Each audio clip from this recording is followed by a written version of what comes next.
A clickbait thumbnail, yo. That's how it's done. You set it up this way right when you start the stream. Then the little thumbnail on your Twitch stream when it's listed as live or even for the VOD, the recording, it's gonna be this. People are gonna click this and be like, oh shit, I see Booba! They'll click on it.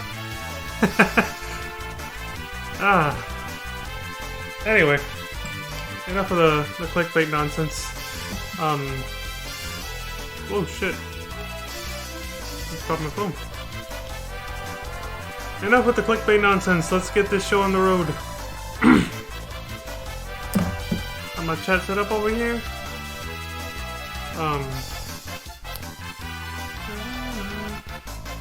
Here's the music.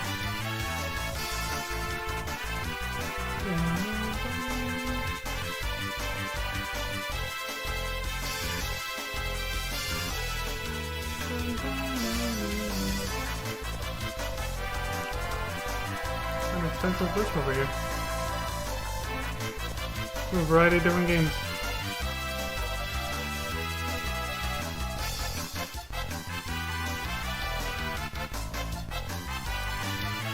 Okay, audio's coming through just fine. Yeah, we're ready to go. Alright, so this is from the previous stream.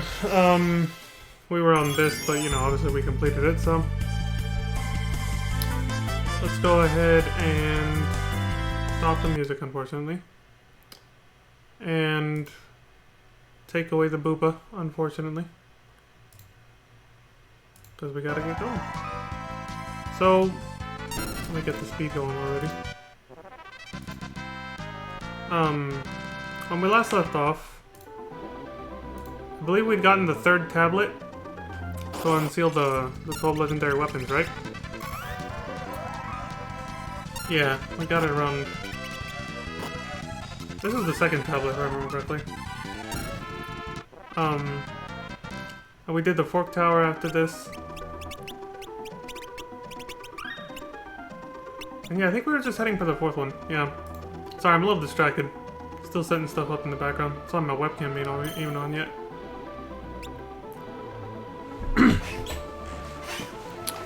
Yeah, 1 second.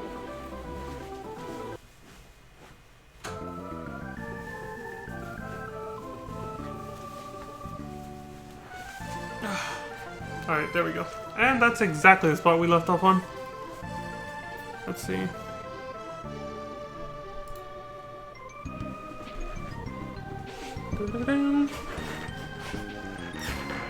What's up? So I feel like they AFK'd here for a bit. But yeah, this is picking up where we actually left off is SNES Long Play 281, Final Fantasy V, Part 6 of 7.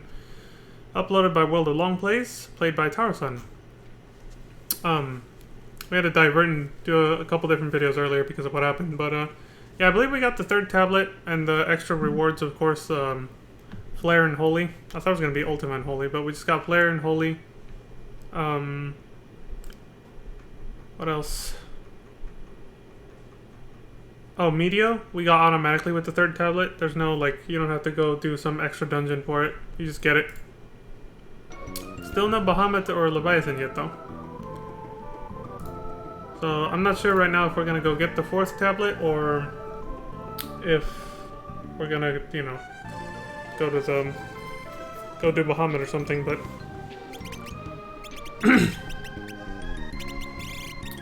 This X-Death's World music is really fucking good, I gotta say.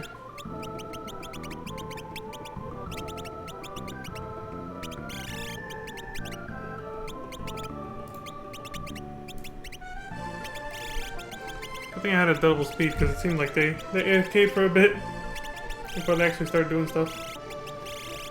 And right now they're just doing character management.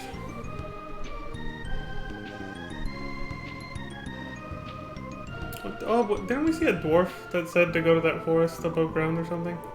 Oh, he didn't tell us to do that. He just kind of hinted that we should do that. We'll probably do that later, though. Giant Bird and Sea Devil. These names.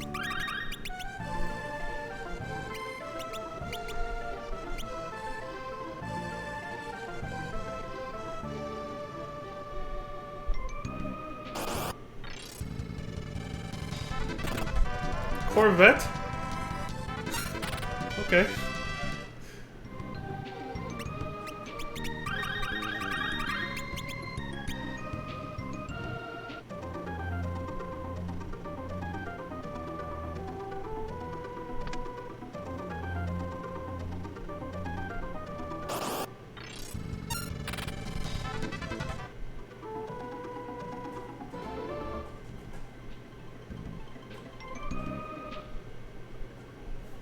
History Falls.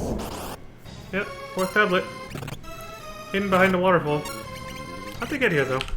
I kinda zoned out for a second. Oh, you do have to go underwater. Is that why they said it's a waterfall behind the waterfall or something? That was the clue, right?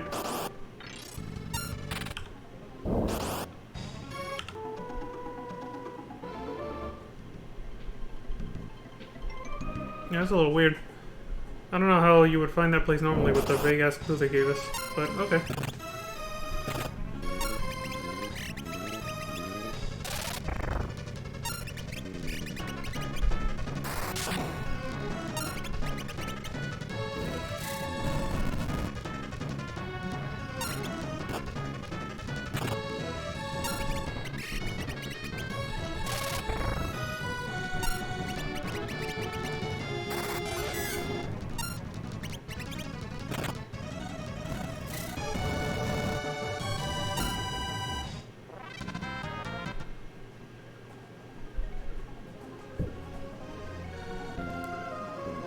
Oh, behind the waterfall, protected by water.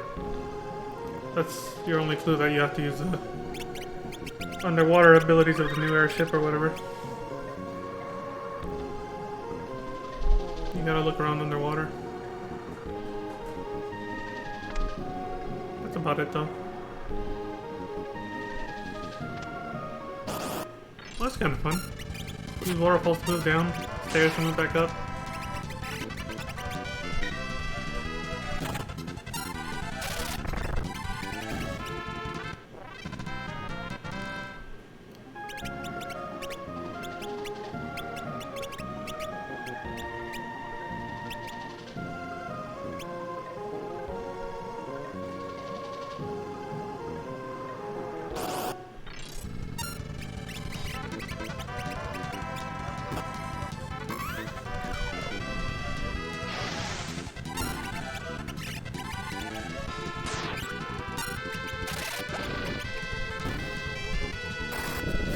Mercury bat.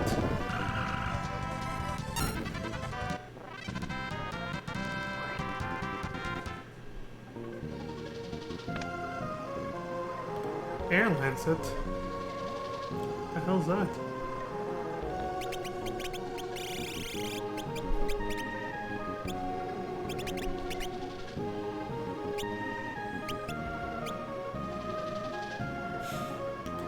We got Dash now. So hopefully get through this a lot faster.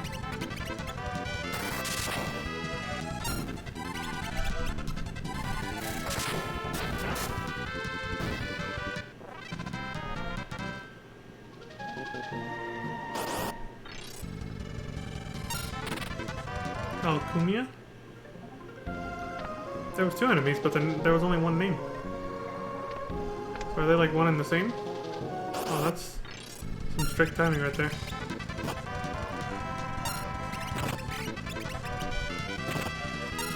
There's just the chick with the bong, and then the little frog that she presumably summoned.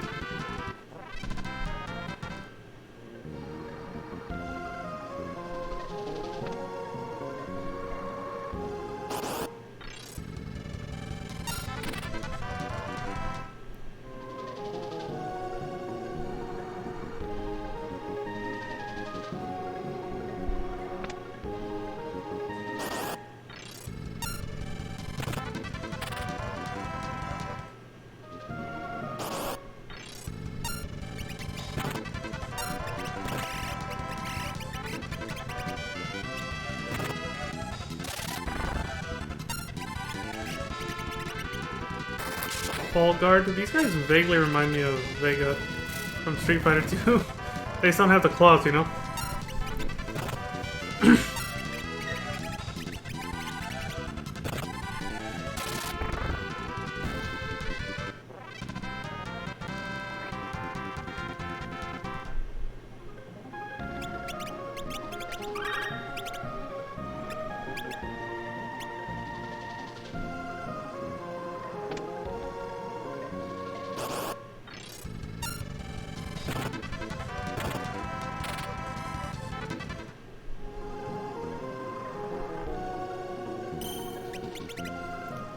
Interesting rest point.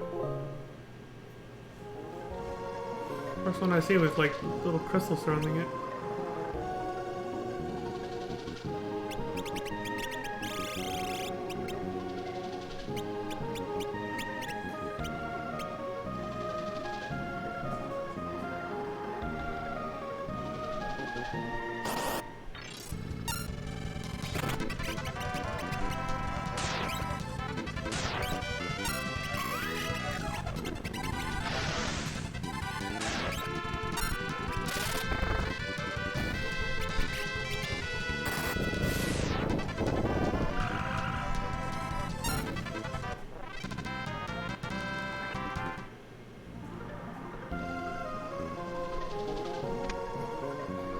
Artemis's bow. That's a legendary weapon there. Not quite good enough to make the cut for one of the 12 though. The hell was that there before?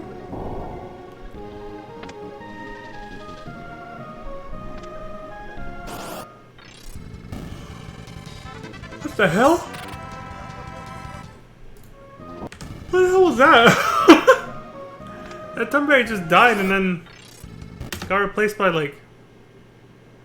Dude, that is so hard to... Here, let me slow this down. It died and got replaced by like a stronger version or something.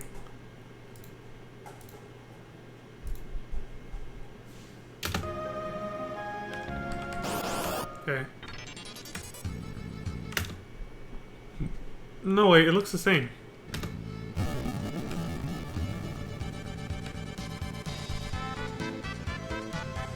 Oh, I get it.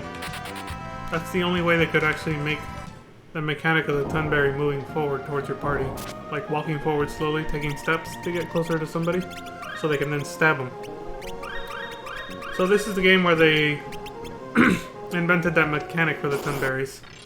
But also, correct me if I'm wrong, isn't this also the first time we see a Tunberry? I don't think we've actually seen Tunberries in any previous FF games up to this point. I think this is their franchise debut. This is the first time the Tunberry makes its appearance in the entire Final Fantasy franchise. I don't remember seeing those guys before. But I have a vague memory that we did, but they had a different name. But they look just like that, I think. I can't remember what game though. I think it was FF1 or 2. Shit, it's gonna bother me. Oh well, let's get going. Nartor? Well, whatever that was. Doesn't matter now.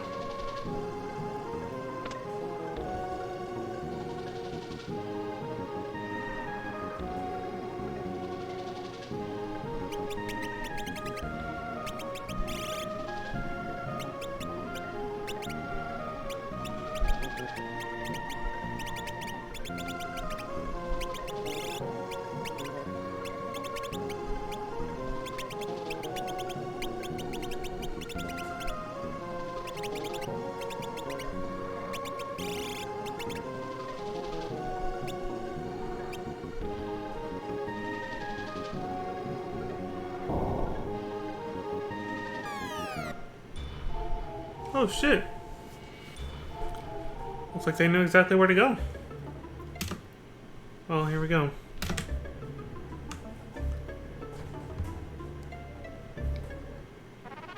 Fourth tablet, just like that?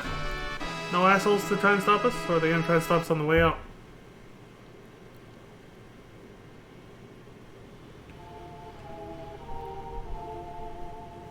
Nothing. This is ominous.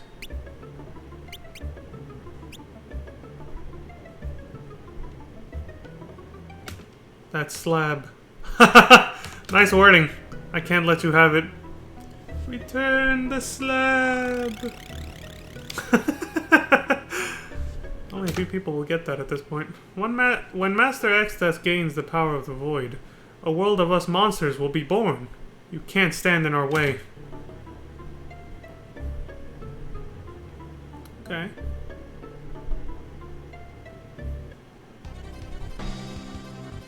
What the hell's going on? Oh shit, Leviathan, of course. The fourth gift. Oh, the fourth servant. He just killed him. A monster was killed by Leviathan. Well, there goes him. Cool, he's here to help us out. Thanks, Leviathan. My power of water. The power that flows over all, cleanses all. It's the fourth servant. Two of them were magic spells, but okay. Bahamut, Leviathan, and then the black and white spells count as one. Flare and Holy. Medio was the third one. Leviathan's the fourth servant, I guess. I will only give it to those with the power to fight the void. His power of cleansing. Or whatever he called it. So this is the part where he tests us, right? Yeah. It's like, prove you are worthy or die. He still has the S shape. Also, unlike in FF4, his face looks a little bit better. A little more tolerable, not so freaky looking. Still a little freaky, but his eyes aren't like bulging and doesn't look so weird. So Leviathan's a mandatory fight then. But Bahamut on the other hand is just like, go meet me on the North Mountain if you want my help, otherwise I'm just gonna hang out here.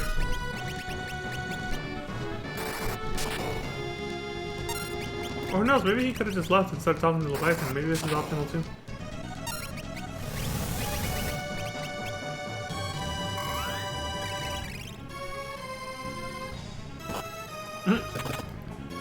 Kryle's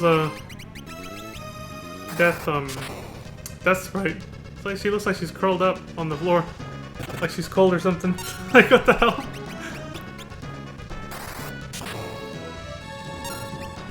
Jesus. Electricity and water don't mix, eh? Yo, this is getting Monka shake, dude. One more of those and you're dead. Fucking tidal wave.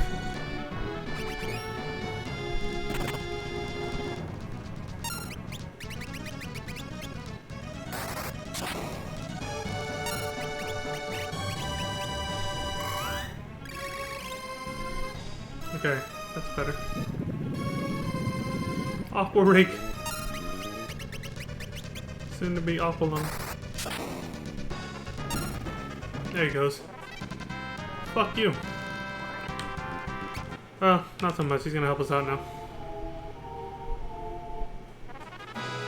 Obtained Esper Leviathan. Cool, now we just gotta get Bahamut and we'll have all 4 servants. And then we'll go unseal the rest of the 12 legendary weapons. Or we might end up doing it in reverse order. They might need the weapons to defeat Bahamut. We'll find out in a second.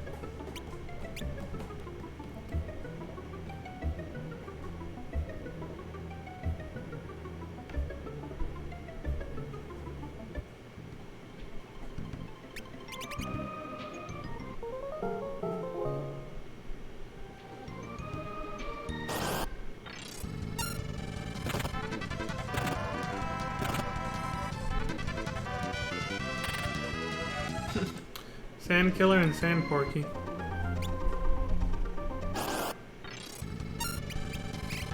A druid!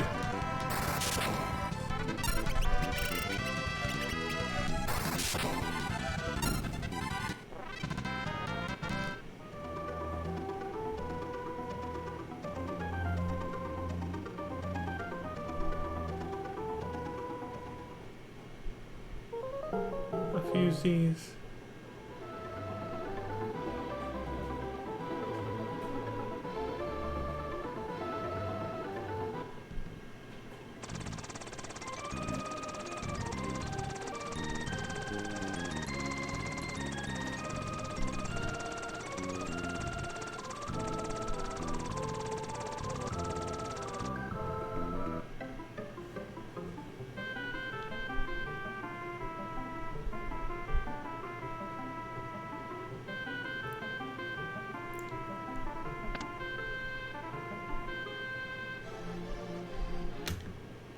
Please play some tunes. It might remind me of a song to teach you. Oh, nice. Here we go. Master Bart's. Piano Master Bart's, I forgot to say.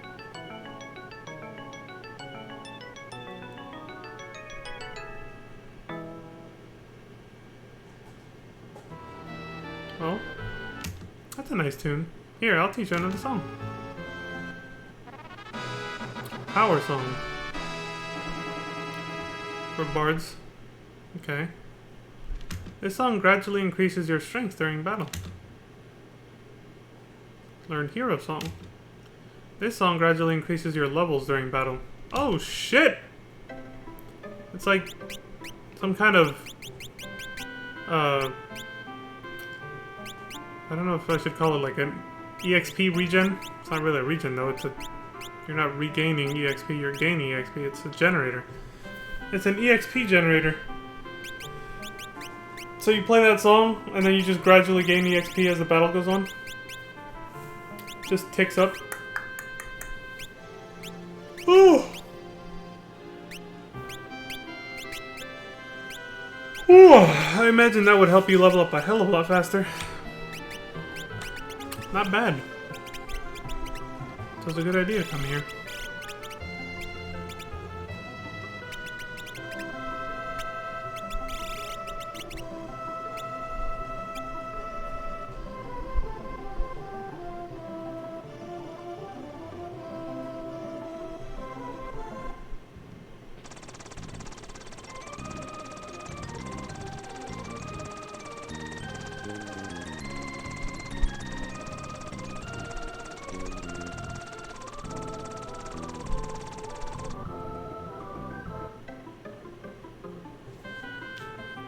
Oh, we've read this dialogue before.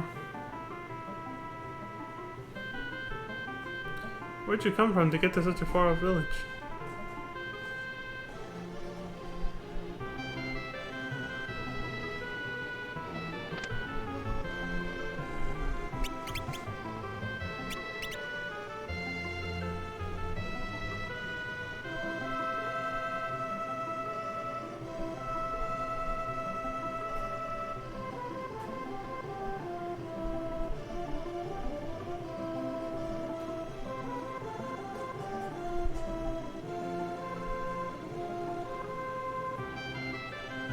Oh shit! Yo, this is cool. What the hell just happened? Hey, you found me. You were able to get here by yourself. What the fuck's this guy? That must mean that you are brave. But maybe you were just a show-off. Well, that is something you must decide for yourself. If you believe you have courage, open the chest on the left. If you believe you are a coward, take the chest on the right. You can only have one, though. Shit. Obtain chicken knife. The hell?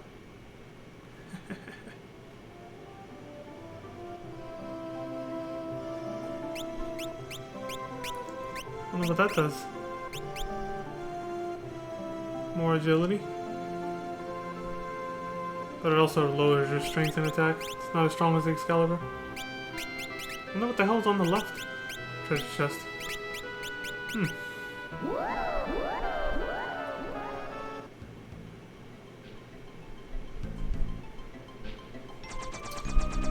I think the chicken knife probably has like a hidden ability to let you run away from battles quicker or something.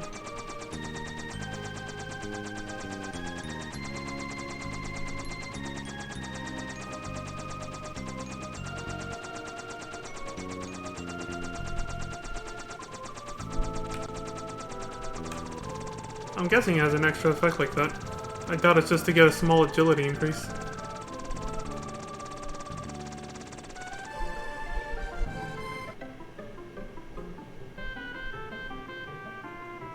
Oh, this is a new place. Yeah, I was like, hold on, this doesn't sound familiar.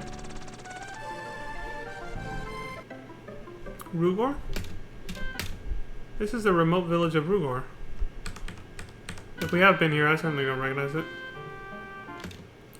The town to the east disappeared into the darkness. Is this village next? I'm so frightened I can't sleep.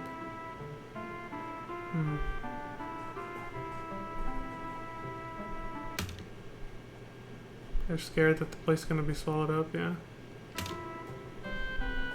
Why? Wait, this is starting to look unfamiliar now. The thing with the wine and everything.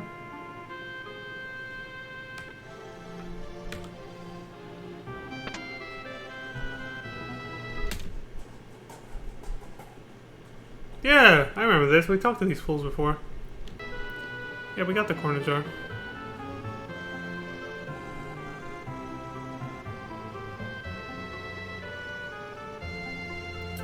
I wonder why they came back here. What they be looking for?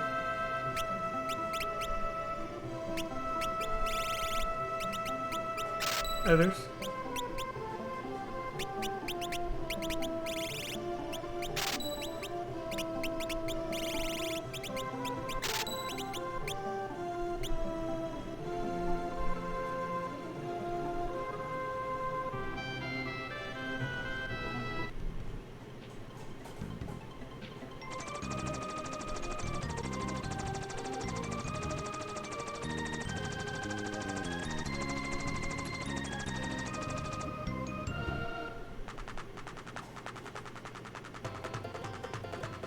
I've been here before.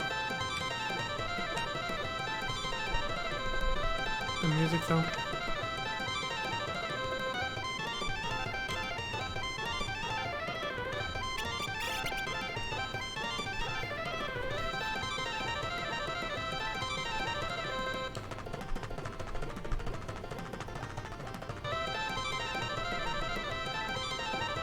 Oh yeah, their dialogue's a little different because, you know, Kelgar's dead.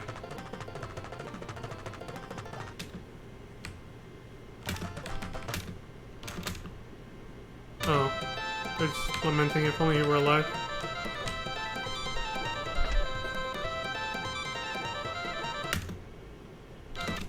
Now all of the 4 warriors of Dawn are gone.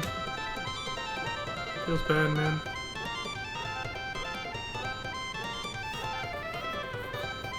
It's alright. We got 4 new heroes to replace him. Standing right in front of him, buddy.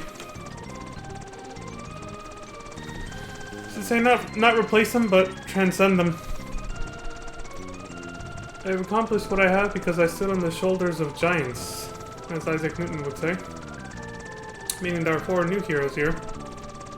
I've gotten as far as I have because they got help from the 4 old heroes. Along with other people, of course, that have helped them along the way.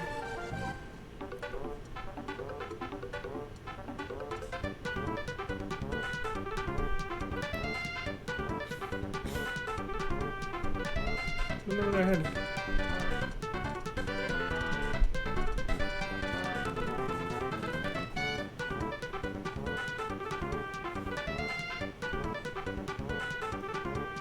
Whew.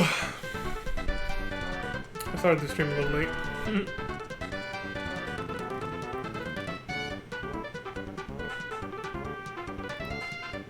Should be good though.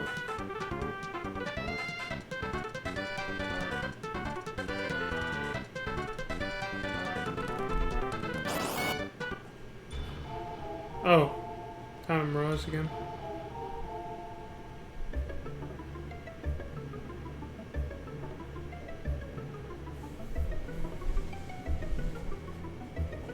Oh shit!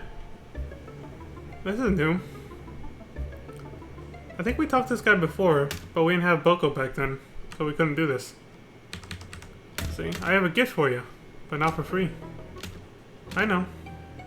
Take a trip around the world in a chocobo, and then I'll give it to you. Is that possible without being able to fly?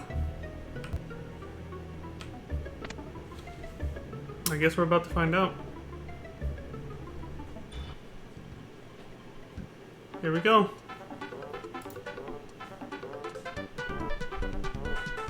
Oh yeah, the landmasses are connected now. The 2 landmasses, there's like a small string of land, which he just passed over right now. And then at the top there's another one, I believe. Like another connection that you can cross through. I'm guessing you have to do it all in one... There's the North Mountain where Bahamut is. You gotta do it all in one go, maybe? Oh yeah, the 2 continents are connected. Okay. So you can do it all like this. You probably can't hop off or anything. You just have to go. Well, they're back where they got the chocobo, so now they just gotta keep going. Finish the loop.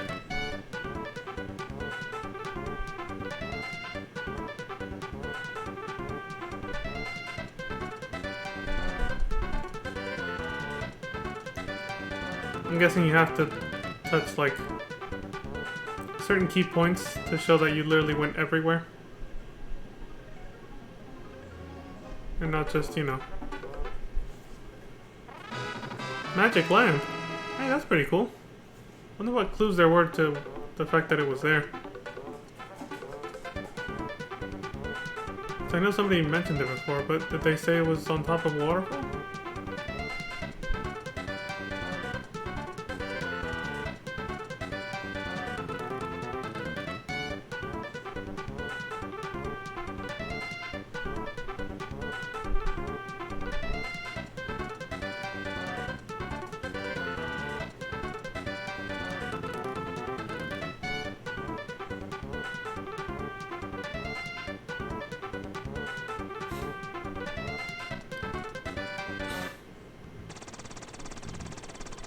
Did that count? You don't actually have to come back here with the chocobo?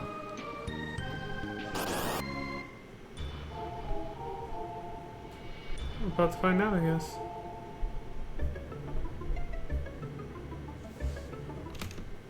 I didn't really think you'd take a trip around the world in a chocobo. Try me, motherfucker, try me. We did it, now give us the shit. Cough it up. Take this. Obtain Mirage Vest. What's that do?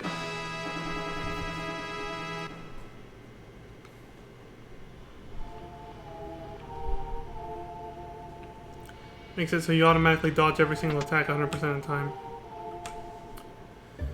No, I don't know. This is my guess. It sounds like a piece of gear.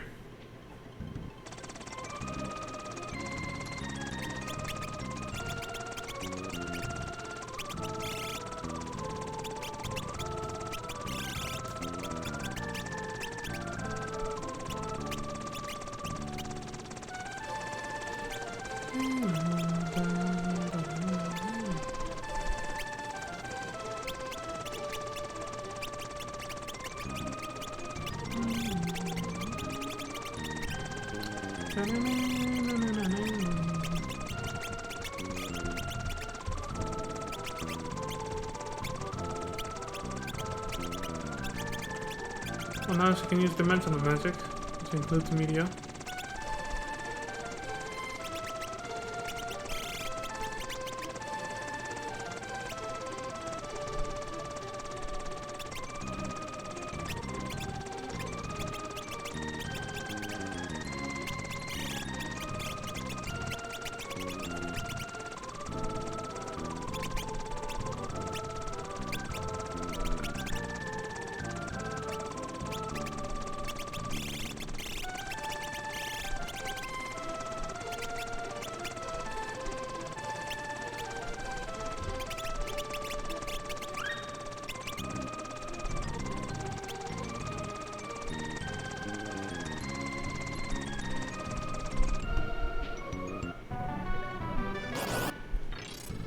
Does that say Cave of Jacobo? I'm too curious, I gotta see. Oh, Cave of Jacob.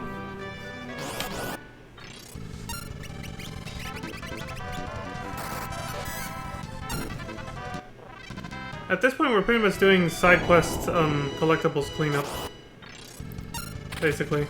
Because we're very close to the end of the game at this point.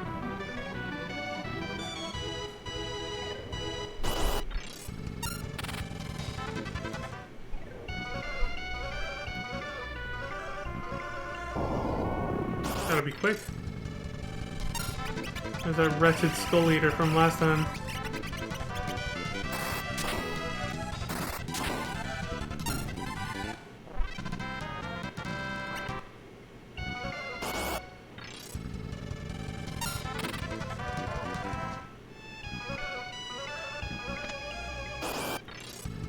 A button inside the chest.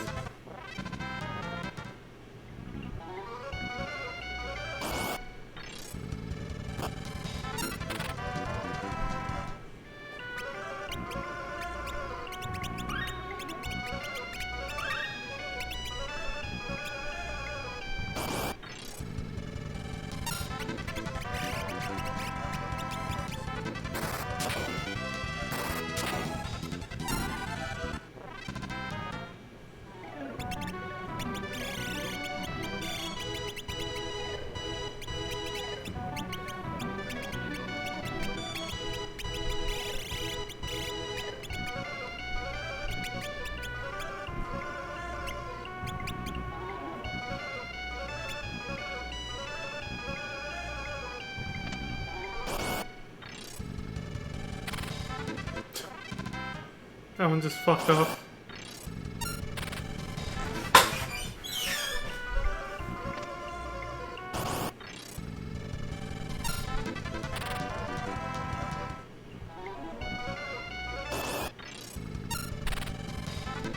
See, I'm telling you, the chicken knife is making it super easy to run away.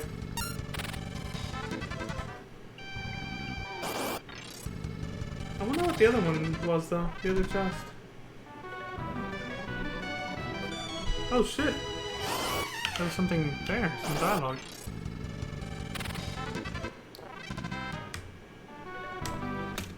It's empty. There's a card inside.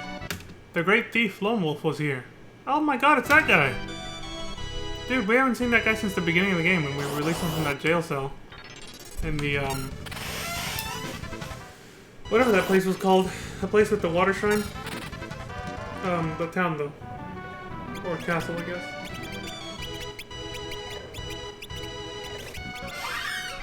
Let me check something really quick.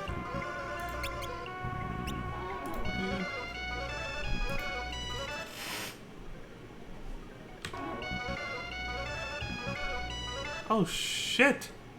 Is this the water shrine? Or not the... Yeah, it was a water shrine. It ended up on top of the cave of Jakol from Galatorb. That's crazy. This is really gonna speed things up, I gotta say. Being able to run.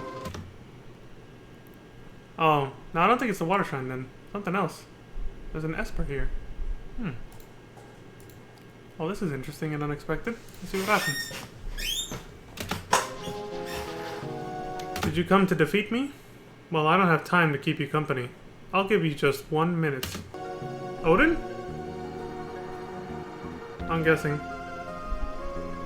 Is that okay? I won't spare you any mercy after 1 minute.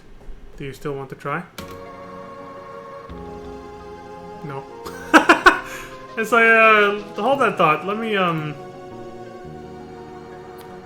what's it called?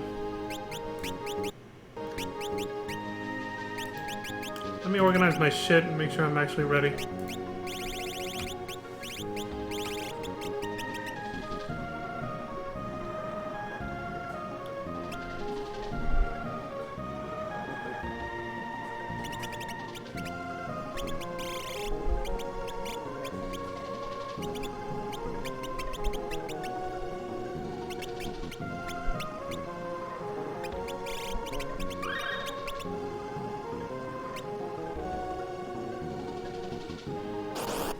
Okay. You had an extra line once you say yes.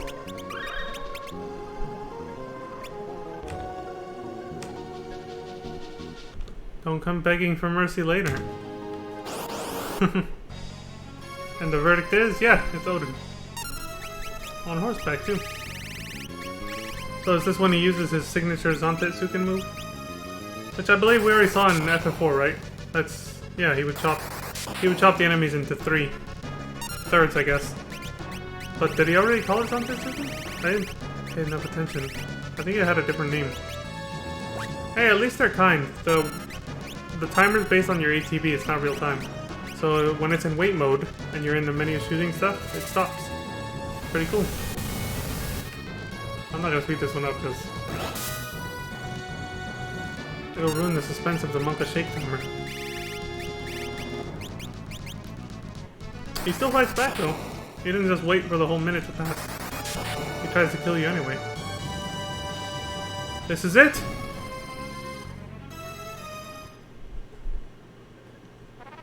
Obtained Esper Odin.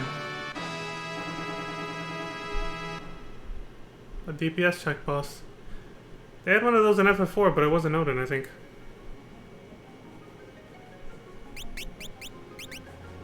Even though you did have to fight Odin to get him in FF4, but it wasn't like that. I think.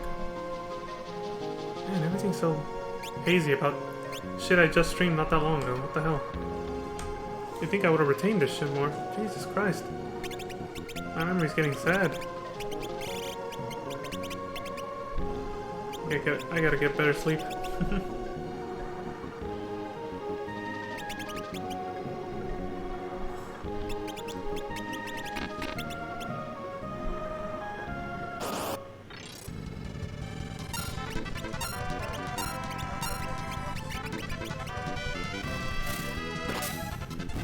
True Edge. Yeah, see, they don't call it Zantetsuken for a while. They had a different name in FF4 also. And here it's just called True Edge.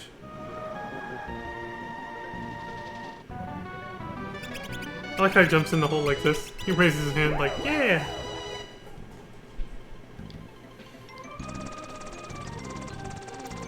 So I wonder if the water shrine is still underwater. Okay, we got a hard edit. Hopefully they didn't skip a bunch of crucial shit. Oh yeah, there it is. There's the water shrine. He's like, I'm underwater! I can't breathe! Damn it. He went back to skipping text hella fast.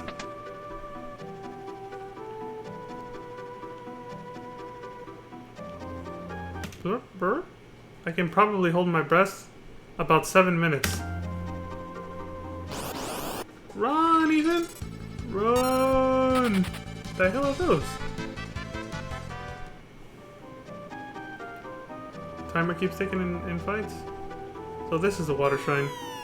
Look, it has the same exact design as when it's still above ground.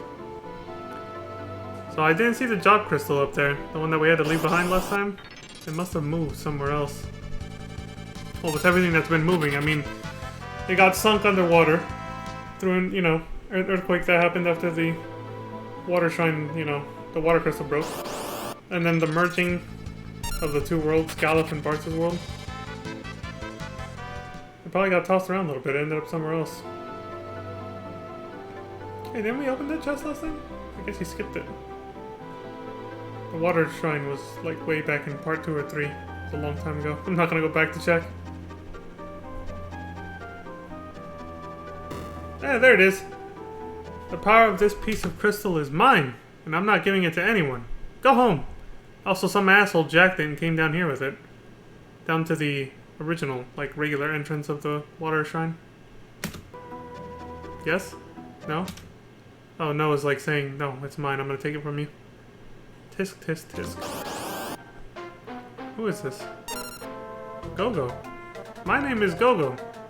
The music. The famous mimic. Oh. The trick to mimicking is to imitate. You don't say. So I'll watch you and do what you do. If you fight, I fight. If you use magic, so will I. If you do what I do, you'll surely win. Interesting. Why would he give you advice on how to win? Give me gas fight, I guess. It's meant to be a joke, maybe. Kinda, sorta. I can guess what the job crystal is just based on this, though. It's probably the mimic job class. Whatever they actually call it.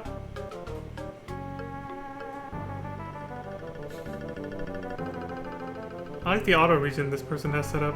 I don't know if that's from accessories or other equipment that they have on. For Bartz and Ferris, at least.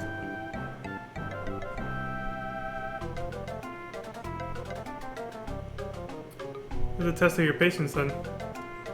Because, you know, your underwater timer is telling you, hey, you gotta finish this up quickly. But in order to win this fight, you probably have to do nothing. Which is why they're not doing anything. This should go on for a bit, so I'm gonna speed it up. Hopefully I won't miss dialogue.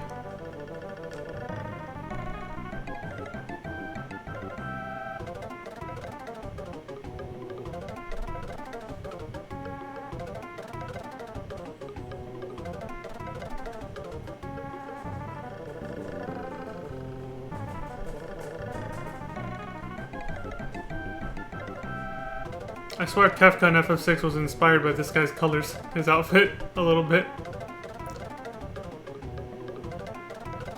I give up! That's the way. I'm not doing anything. So you did nothing. You copied me. Good job. That is the art of the mimic. You're graduates now. Goodbye. X-Zone. Oh my god, he just yeeted himself to the cleft of dimension. He just exiled himself. The spirits of heroes that rest in the pieces of crystal. Mimic. There it is. He made you wait like 2.5 to 3 whole fucking minutes though. Which means if you get here with too little time on your clock, you ain't surviving that. Hold on, is the timer still going after you get this? Yes it is, so you still have to have enough time to get the fuck out of here. Now I see why he chose to get the chicken knife. Without being able to run away from battles quickly enough or kill the enemies fast enough, if you choose to fight. There's no fucking way you can do that shit. That's a hard job class to get, dude. And see, now I understand the strats. That's why he got the chicken knife. Very interesting. It's a really good game design, I like it. The side quests and optional, like, endgame content, which is what we're doing right now, the endgame content, it's very well done. It's very good game design, I like it.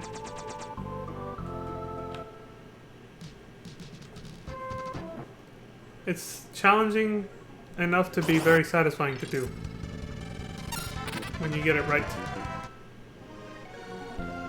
But also, you know, I feel like this is true for most games though. When it's your first time, it's probably hell. Like, first time blind playthroughs are probably hell, but that's true for most games, honestly. That's why I, like quite a bit of other people, am a fan of the second playthrough of an RPG like this. The hell? Because the second playthrough, when you actually know what you're doing, can actually be a little bit more fun.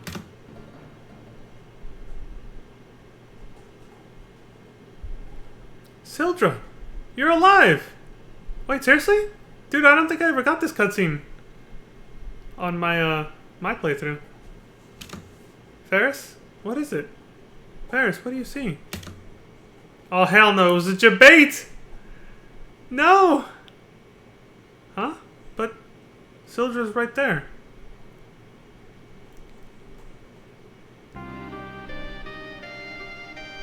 Wait, don't tell me Kyle sees it too. So your name is Sildra. You're a good baby, aren't you? Kyle can see it too.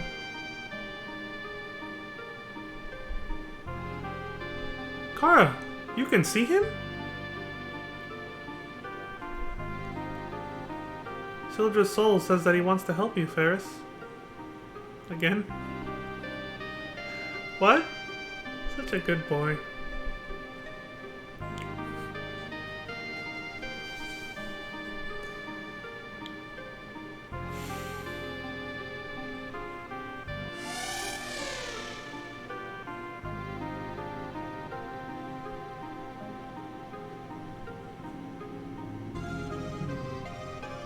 Obtained Esper Sildra.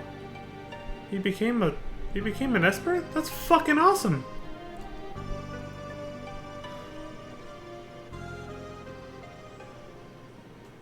Well, at least now it's accurate to say that Sildra is actually with us in spirit. Still helping us out even from beyond the grave. Sildra's a real one, man. That's a true homie right there. And yeah, like I said, now Ferris can actually keep Sildra with her forever. Work! She says to be careful. Thanks. If you get to know them, chocobos are such cute things. I wonder if Coco's babies will be born soon. I'm guessing that's Coco. Because Boko's out there somewhere. We left him God knows where. My uncle saved a little girl from the ocean. Since she kept calling herself Farifa, we named her Ferris. Oh, she was trying to say her name, Sarisa, but it came out as Farifa, so then they just called her Ferris. Interesting. So that guy's uncle's the one who rescued her and then took her in and raised her. Got some extra Ferris lore there.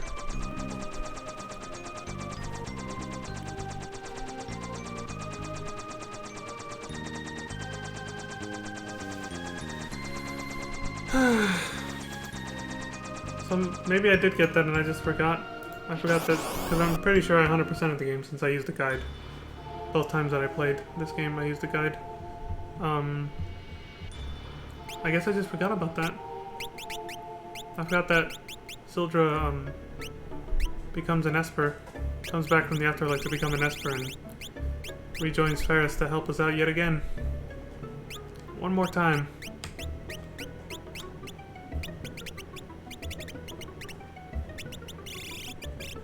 I don't know if we'll get to see Silver though, as an Esper. I don't know if the player will actually use it.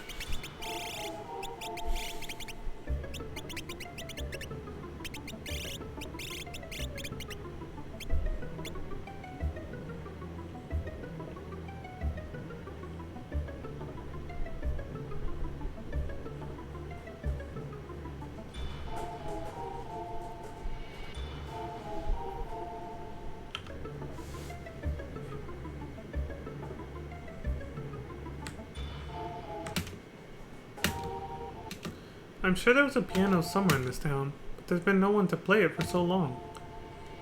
I think he's talking about this is a town that had that hidden piano where you had to go into like a house that had a hidden passage that goes really far. Not too far, but you know, off like to the left, and then there was just one small hidden room with a piano in it.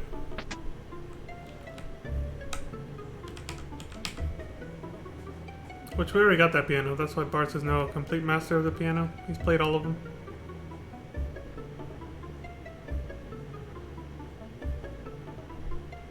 Yeah, like this. This is how you found it. In this case, though, I guess we're finally coming back to tie up this loose end, whatever it is. This black chocobo running around all crazy. Last time the player came here, but they ignored it.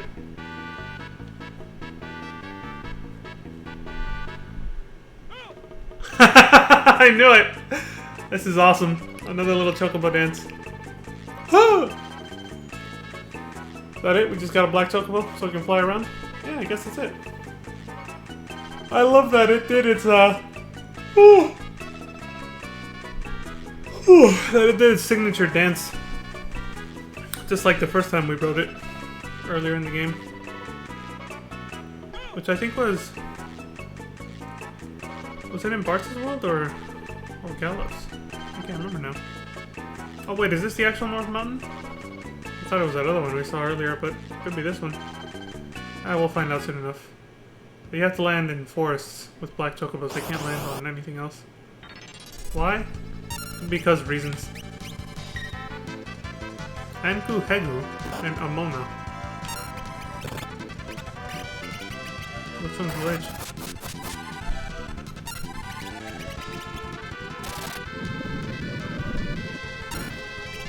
Oh, okay. The Amona are these. Oh, ammonia. Like sea anemones or that kind of shit. And, what was that one? Akuhenu or something? Land call? That's nightmarish looking. It even breaks when I can. What the? Oh. Death. Forgot the animation looked like that. I was like, what the fuck?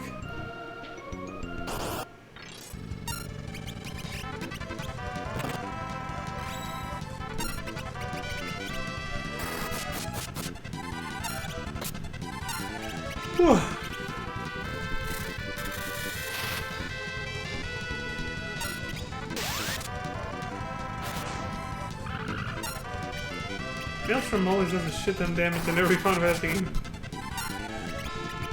I don't wanna... Yeah, I guess you could call it a high-end magic spell.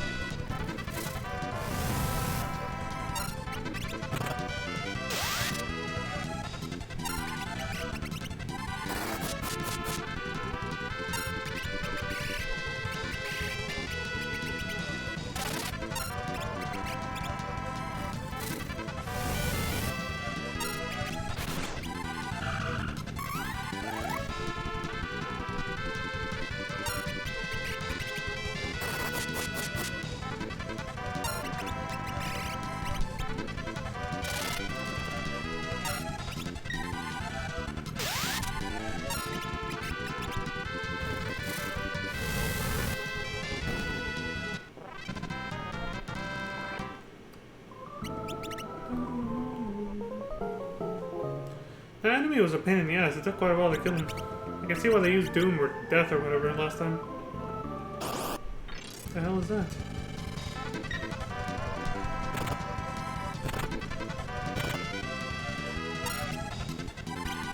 Kung Fu head move, that's really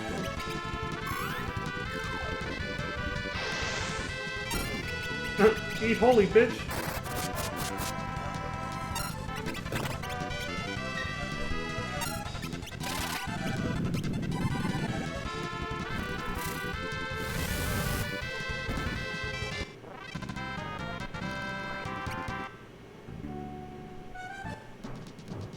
Phoenix Tower. How's this place? Another optional Camcubia and Belladonna. I'm guessing that's Camcubia up there and Belladonna's the Lamia.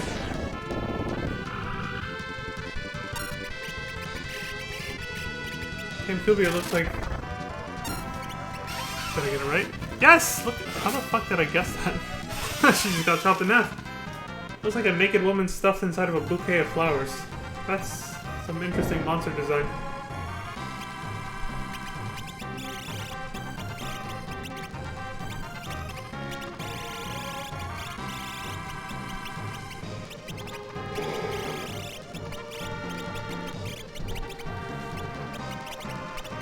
Wants to make sure the Blue Mage class for every character learns something soon.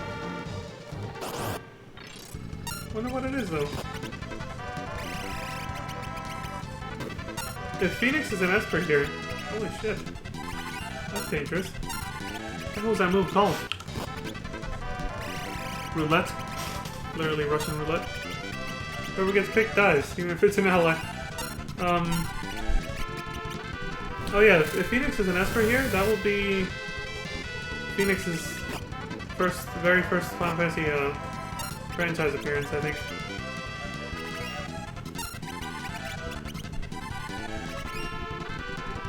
Yeah, because I don't think Phoenix has appeared as an enemy or an Esper at all in any previous Final Fantasy game. Hopefully I'm not forgetting.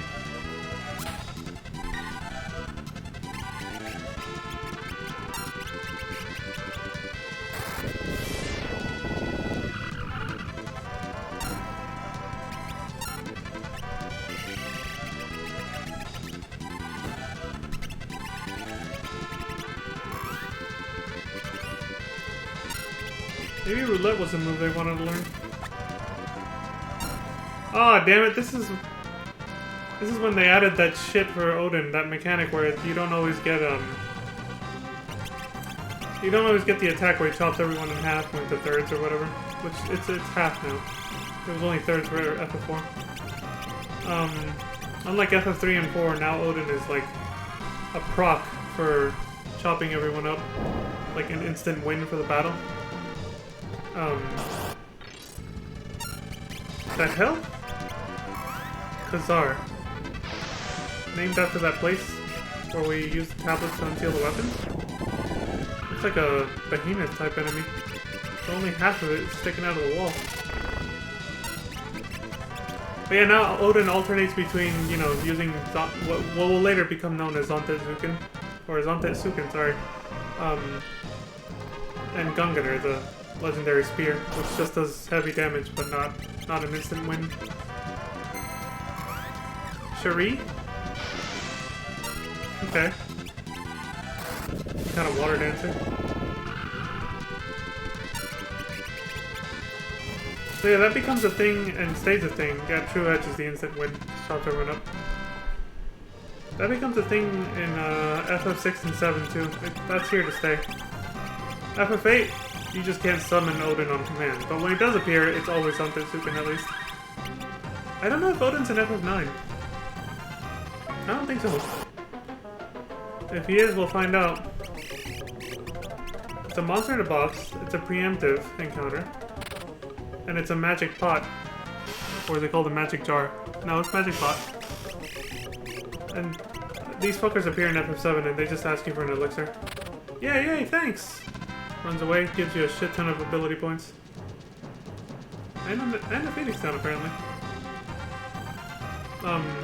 Except in FF7, it's a random encounter you can actually grind and farm for ability points or wherever the equivalent is to max out your materia. It's, I guess here it's just a fixed encounter. You only get a certain number of them. But still, 100 ABP, that's quite a lot. That'll help you max out your job classes.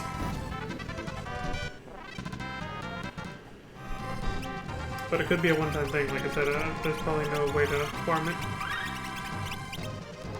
We'll see if we ever see them as a random encounter, but...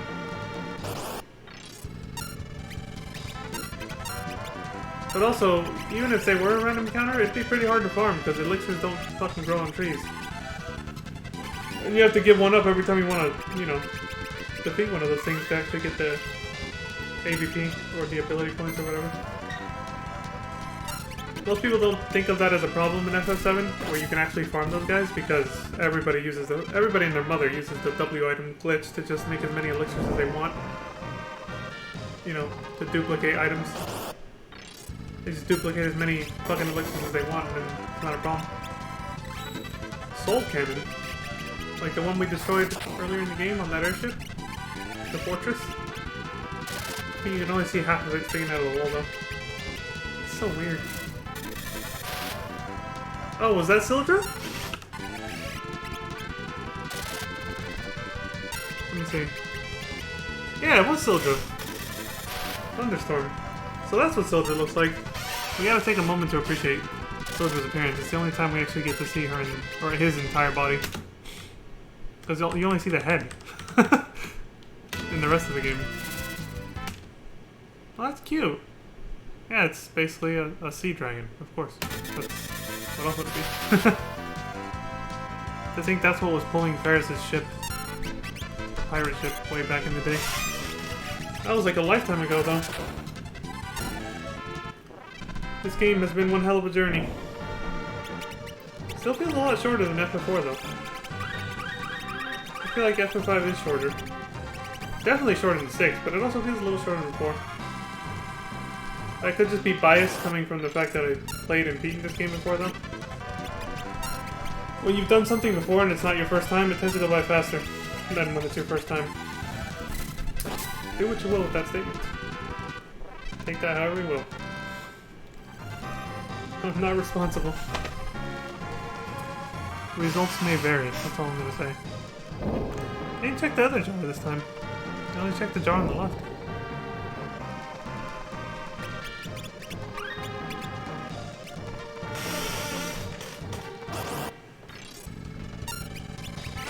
Whoa, it's this fucker. These walls seem to be giving us old boss fights from a long time ago. The liquid flame. Can he still change shape here?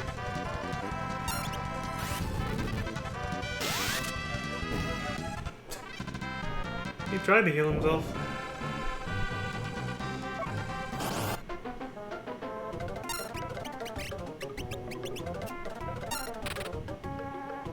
Didn't want to use an elixir.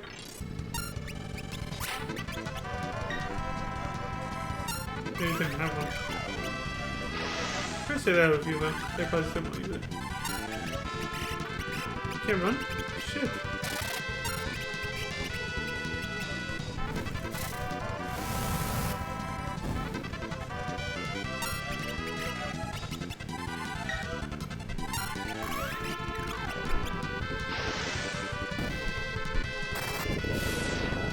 Also, I didn't comment on this earlier, but the Mimic job class can be quite overpowered if you know how to use it right. So I think that's why they don't let you get it till the end, even though it came from the water shrine, or the water crystal, at the beginning of the game. You can't reach it for that reason. They wanted to tease you with it and keep you in suspense about what that job crystal was. So you're encouraged to come back looking for it at the end of the game. And it's a hell of a reward to do so. Because without costing any MP, they'll always mimic the last thing one of your other party members did. Like the job class implies. So you could cast like the most overpowered spell and then have them mimic it. No MP usage and it'll do the same amount of damage.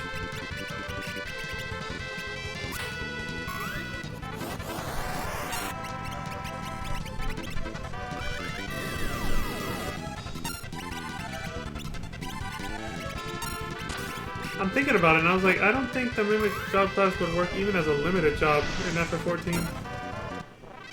I doubt they'll ever put that in there. I don't see it working. Because the only way it could, you know... If it's gonna live up to its name, it would mean imitating everyone else. Like a job class, I can do what every other job class can do. It would be as broken as the Blue Mage, which is why they would make it limited if they ever added it, and it would be kind of pointless, honestly. So I don't think they'll ever add that to FF14. There's a shit ton of job classes between FF1, 3, and 5. I guess 4 had them too, but they were tied to the characters. But there's a fuck ton of job classes, that they still have such a large pool to choose from for future expansions.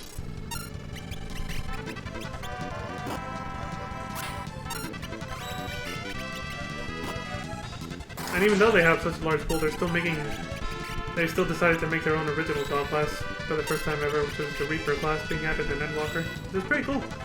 That's very commendable that they decided to make an OG one instead of following the usual routine of taking a job class from an old game and putting it in.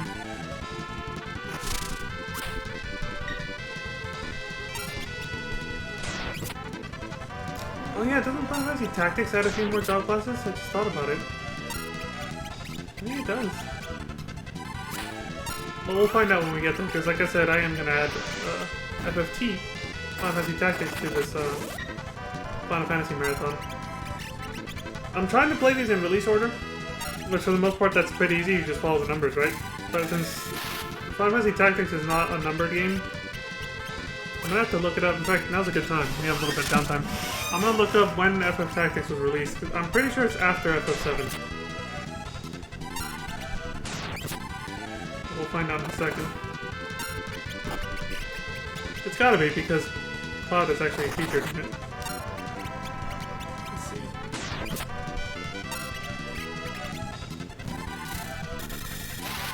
Final Fantasy Tactics release date.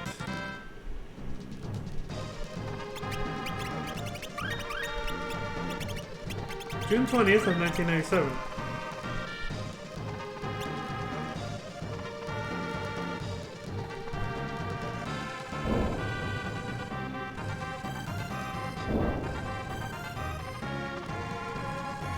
Trying to make sure I don't miss anything. Okay.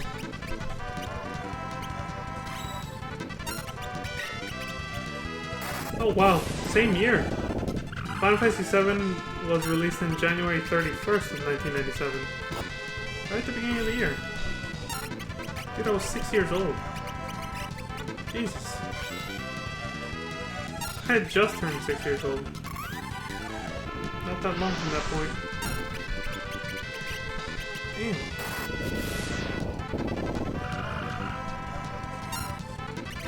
So yeah, then half a year later, Tactics was released. So basically after FF6, they worked on FF7 and Tactics at the same time.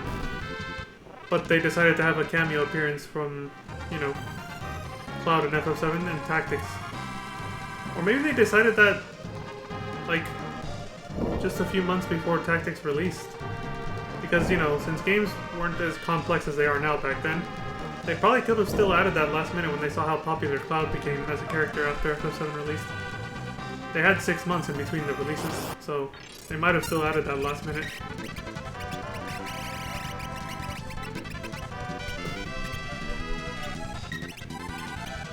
Alright, well, that solves that little mystery. Cool, that's how I was kind of hoping to play them anyway. Do FF7 first, and then Tactics. I mean, that's the release order, so it works.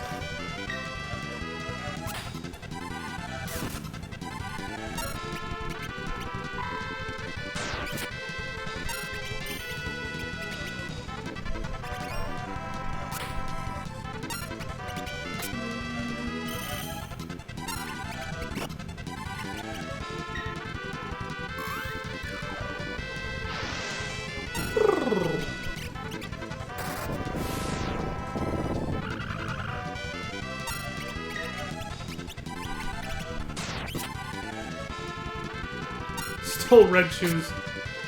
She's literally wearing them.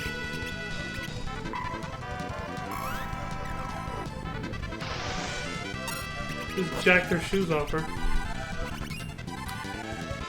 Jesus Christ, man. These fucking monsters are assholes in this place.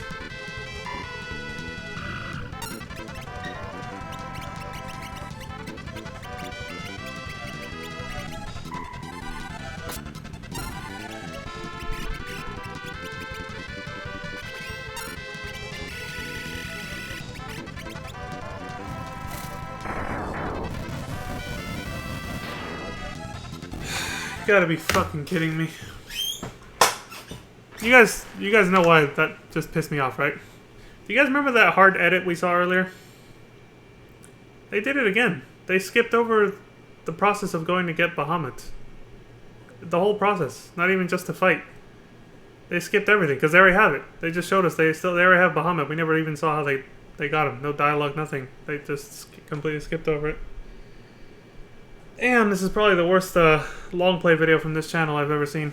Or it's not video, but the series, you know, like, because it's all multiple videos of a series. But I mean, like, the worst full game playthrough on this channel, which spans multiple videos. I guess that's a more accurate way to say it. Whatever, you know what I mean.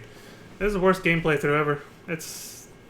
What is with these edits? Why did they skip enormous chunks of content like that?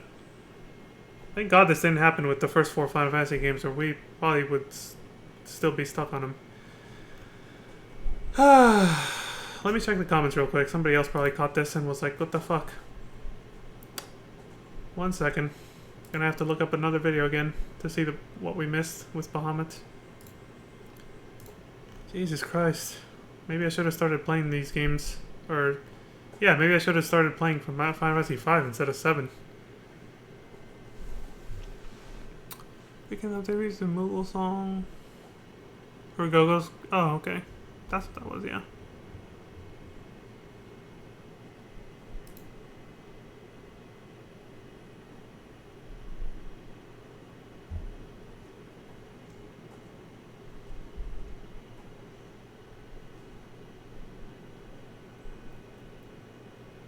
Somebody just commented on the clip about from the previous video where Exdeath, they skipped the Exdeath fight and the recombining of the two worlds.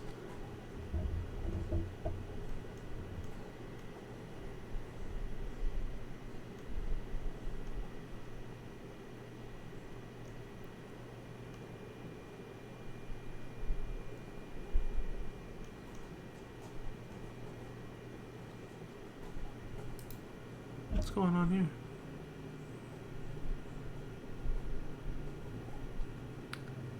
Somebody said, what the fuck was that? Because I guess there's a hard edit coming up towards the end of the video.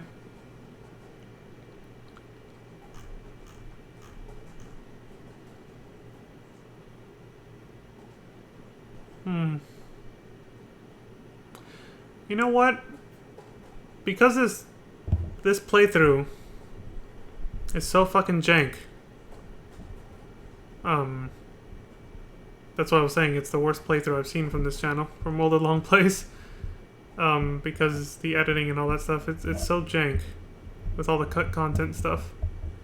I'm gonna hazard a guess, and I could be completely wrong about this, but it could happen. Maybe they're gonna re-edit in the part where they actually went to go get Bahamut later in the playthrough. So I'm gonna give them the benefit of the doubt and see if they do that. For some reason, my gut instinct is telling me they probably did do that, even though it's jank as shit. I mean, the whole thing's been jank anyway. And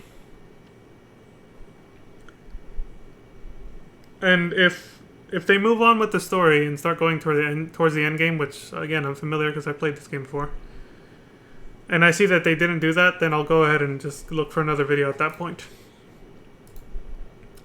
You know, I'll go back to probably that other playlist we were watching the other day, which will actually show obtaining Bahamut. Yeah.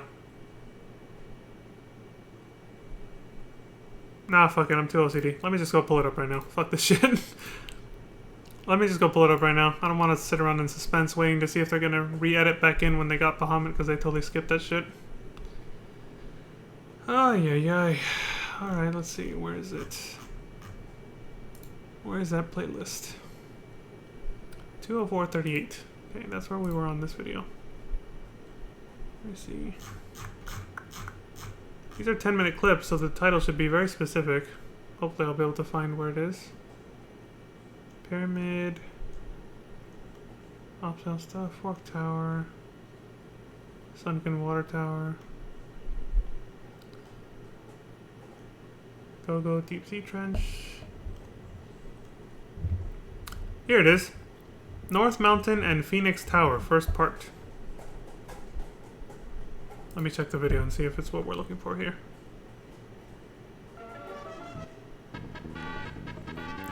They got the black chocobo.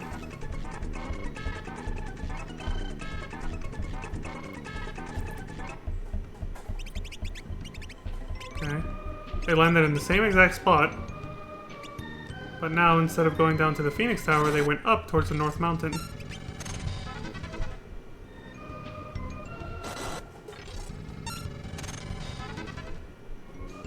Yeah, they're heading towards the North Mountain where Bahamut is. Alright, this video's the real deal then. Shit, like I said, I really hope this doesn't happen again with FF6 or Tactics. It would mean, you know, we gotta do this again. And I know I said, because these videos are so jank, and this playthrough has been so horrible for World of Long Place, it's the worst one I've seen, because it's the jankiest one I've seen. And I said, I know I commented I probably should have just started playing on my own. Yes, but honestly, it still would have taken longer, because I would have been lost and forgotten what to do and everything. I would have had to follow a guide, and it would have been really fucking slow, so it would have been even worse than this. So, we were resigned to this fate regardless. There was no going around it. But, yeah, here we go. The part that was cut for some fucking reason.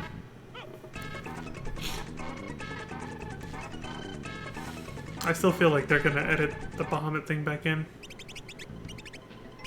I don't know why, I just get this gut feeling that we're gonna see a jank edit going back in time to when they got Bahamut in the other video, but whatever. If that happens, it happens. I'll just skip through it, I guess, because we're already gonna see it here. Ay, ay, ay. What a mess. Sound like a broken record, but I'm so glad this didn't happen with FF1 through 4. I like how North Mountain ended up in front of a desert isolated by, being surrounded by mountains for some reason. This was like a beginning dungeon, and now it's like this end game sort of really hard to reach area, because you have to go get a black chocobo. The airship can't land on desert, which this whole place is covered in it, so you have to get the black chocobo. Nice to see these poison plants are still here. Save point still intact. The whole mountain's still intact, even that rope that one bitch put here when she tried to kidnap Lena.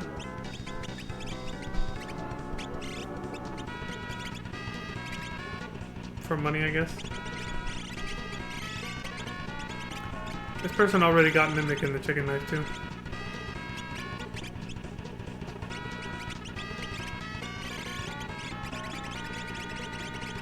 How do they have 99 of everything?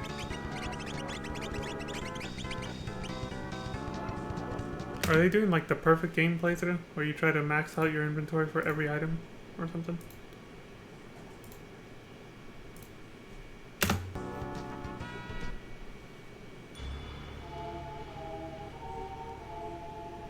Oh, this is where Bahamut said to meet him. There he is.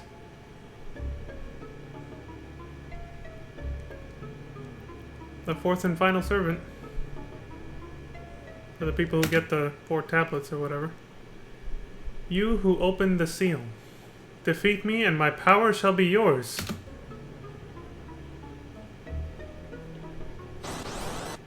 You opened the box. I came. That's what he should have said. I don't think a lot of people watching this are gonna get that reference, but... Holy shit, dude! Yeah, Medio is definitely, like, Comet on steroids.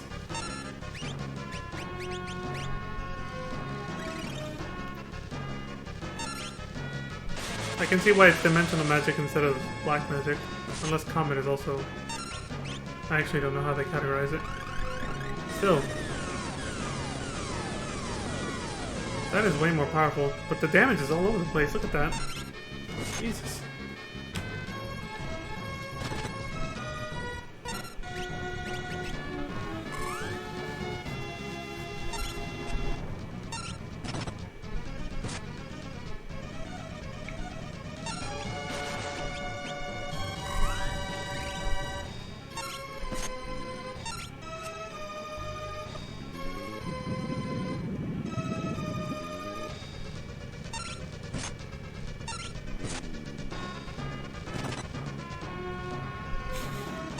Monka Shake. Oh god! This person barely won.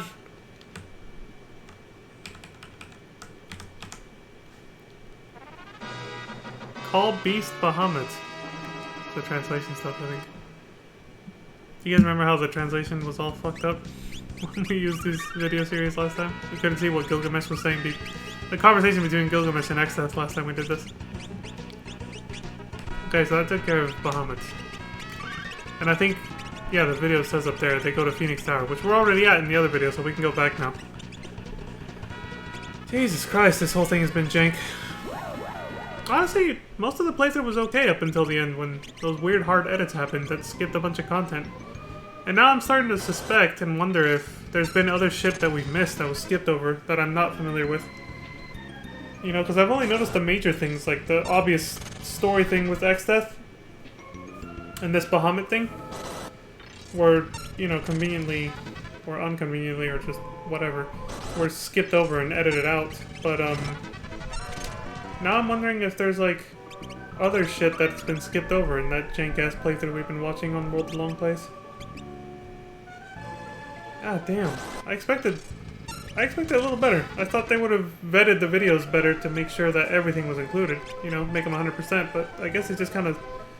They take the recorder's word for it and then just slap it up there. And they're like, you did it 100%? Yeah, here you go, here's the footage. Alright, cool. And then without reviewing it, they just put it up there. They're like, here we go, guys, there's a full playthrough, it includes everything. I wouldn't hold it so hard against them if they didn't deliberately say in the description it's supposed to be a 100% playthrough, that it shows everything.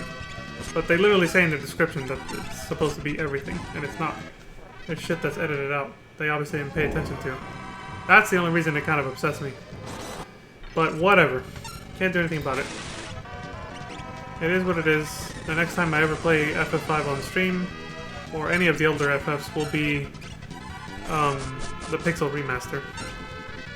This whole Final Fantasy Appreciation Marathon I've been doing for the release of Endwalker has just been, let's go back and look at the games and appreciate their story and everything else. But it wasn't meant to be like, I'm actually going to play through them deliberately for the challenge or for whatever reason. That's why I've been doing it like this, by the way. Which is why I'm not actually going to start playing the games until 7. Because those are the games I'm most... From 7 onward, those are the games I'm most familiar with because I've actually played them all, except for 13.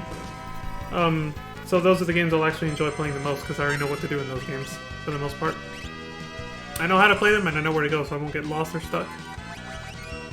If I'd done that with FF1 through 6, even though I've played 5 and 6, at least with the first 4, whew, we'd still be on FF1 or 2 right now.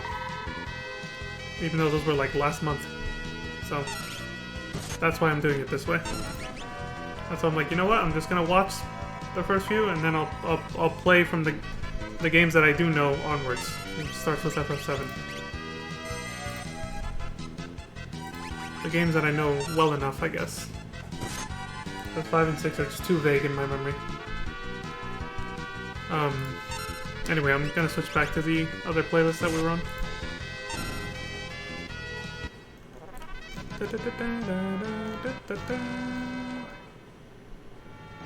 Here it is. Oh wow! We left off at the end of a battle on the last one, so we just heard the victory music again. By total luck as soon as I clicked on the other video.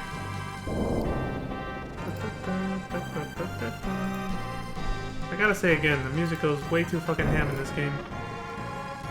Compared to all the previous games. The music just got really fucking good in this one. Nobuo Uematsu just transcended himself for this game.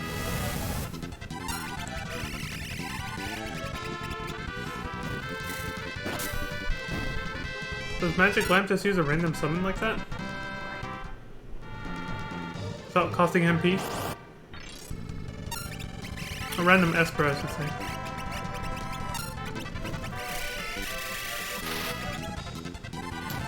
You know what I just realized? Maybe that's what they did. Maybe they didn't actually skip Bahamut, but I just didn't realize they use Magic Lamp and they can summon any Esper even if you haven't obtained it yet. which makes Magic Lamp a very OP item. But maybe that's what actually happened. Maybe they didn't actually skip over Bahamut. They're just spamming Magic Lamp and they happen to get Bahamut one time. Maybe that's why I had that gut instinct that we would still see Bahamut in this. They're just doing it in reverse order from the other player. They're doing Phoenix Tower first, and then they're gonna go up to get Bahamut. My gut instinct probably came from the fact that I subconsciously realized they used Magic Lamp and not Bahamut deliberately. Well, I'm gonna feel pretty stupid then. Well, but I did say, if they did actually show Bahamut in this playthrough, since we already saw it in the other playlist, Fat Chocobo. That's an Esper? Okay. Like I said, if they did actually show it in this playthrough, like we're gonna find out soon, I'll just skip over it because we just saw it in the other one. I'll just like, I'll do this basically, you know, but in the forward direction and just skip over it. So it's not a big deal regardless.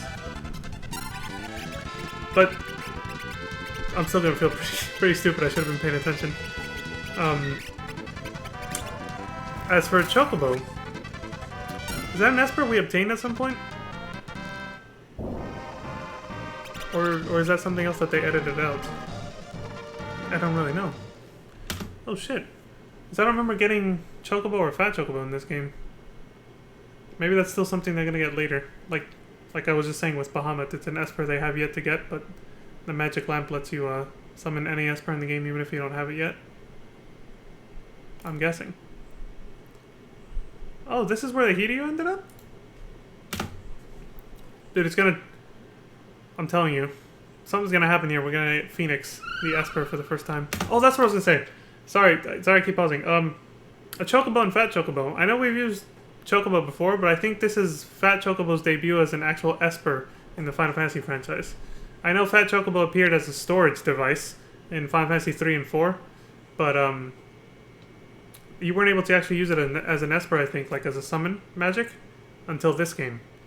Like we just saw with the Magic Lamp. So I think we can officially mark FF5 as Fat Chocobo's, you know, first time appearance as an Esper, or summon magic, whatever you want to call it, in the Final Fantasy franchise. I could be wrong about that though. I don't remember if it was a summon in the previous games. I know it was a storage device, but I don't know if you could use it in combat. And then there was a regular Chocobo doing Chocobo Kick. Either way, it's what does stand is they're either really endgame summons that we don't have yet, and that we're gonna see later, or it was legitimately edited out. Like I thought the Bahamut one was, which I don't think it is now. I think we're probably gonna go there next. Because I don't remember getting Chocobo or Fat Chocobo in this playthrough at all. So if we have it, it's either because you just get it automatically. They either edit it out or you just have it automatically when you get the summon job class. Which, come to think of it, I think that's actually it. Yeah, because it's like the lowest tier summon spell, so that would make the most sense. So, is that the Hiryu that saved you, Lena? The one from her castle? King Tycoons or whatever? The one from the beginning of the game, right? Oh, it's the one that knocked out Merugene from Lena's body when she had possessed Lena at the forest earlier. You know, the booba I showed at the beginning of the stream. Naked chick. What's it doing? He says it wants to help you, Lena.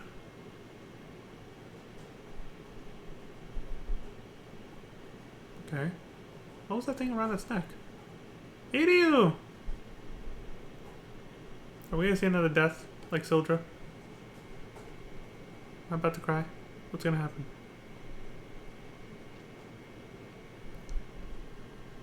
Is it holding something in its mouth, or...?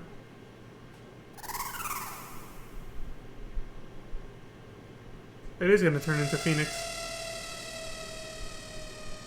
Which requires it to die first.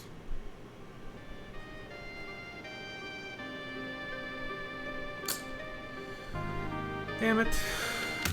Lena. Hiryu knew he did not have much longer to live.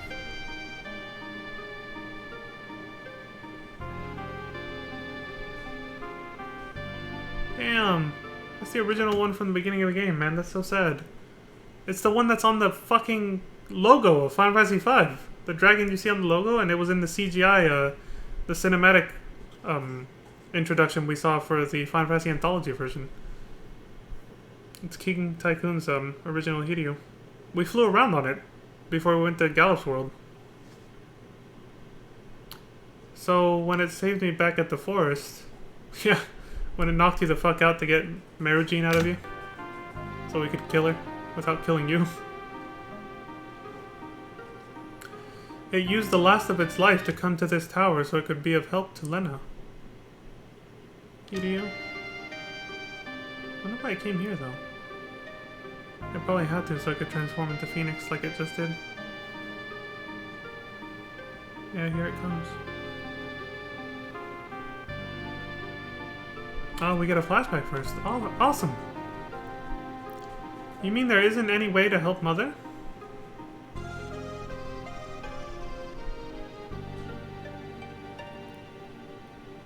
The doctors have done all they can.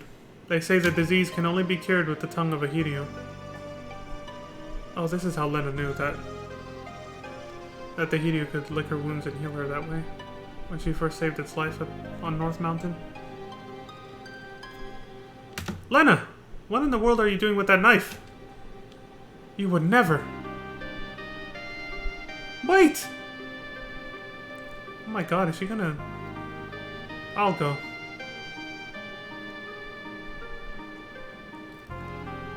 Lena, no. Please, God, no. Princess Lena, if you kill that Hideo, they'll become extinct. And...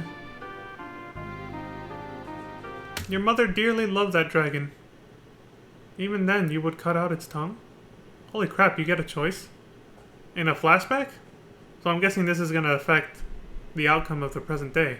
The future. In this case, I guess. This choice.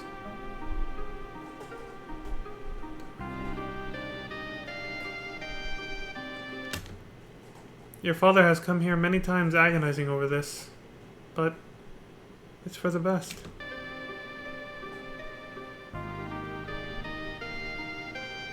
She had to choose between the Hideo and her mother.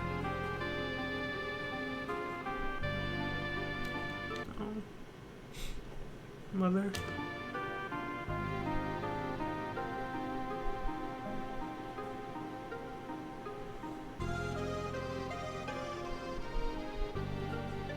What an agonizingly difficult decision to make.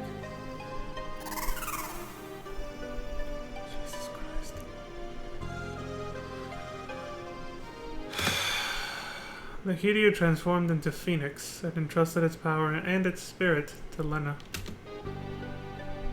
Well, guess Lena and Faris have something in common now. Obtained Esper Phoenix. Hideo. Thank you.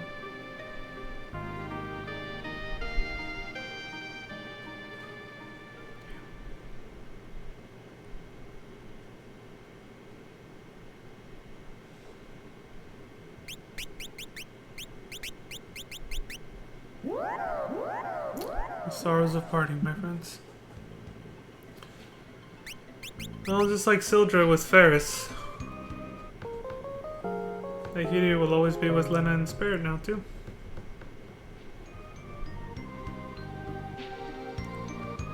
They'll be together forever in that sense. Oh, I fucking knew it. Did you see the hard edit? This makes me think they did get Bahamut first, and now they're going backwards. And showing us what they cut out. Didn't I say that would happen? I was like, they probably went to go get Bahamut first. Then did this.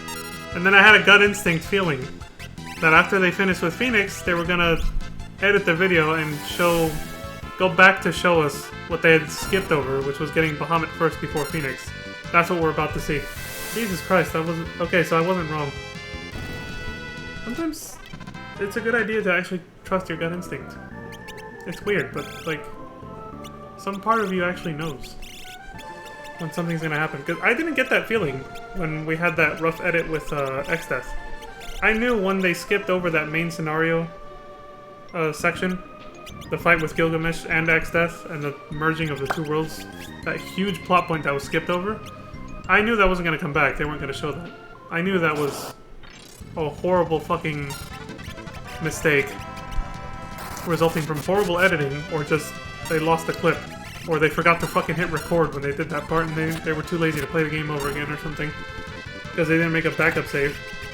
So then we have an incomplete playthrough, which is ridiculous. You know, like I said, you kind of expect it to be a full playthrough when the description says so. And for those who don't, you know, I'll show you right now. I should say it on every video, I think.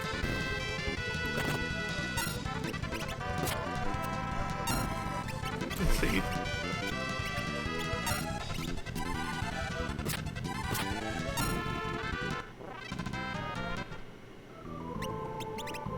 See, originally this was a mess, uploaded as I originally had an XP computer which didn't have room for this file.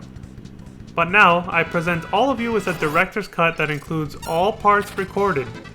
Not one area has been skipped. Lies. And I've collected everything I could.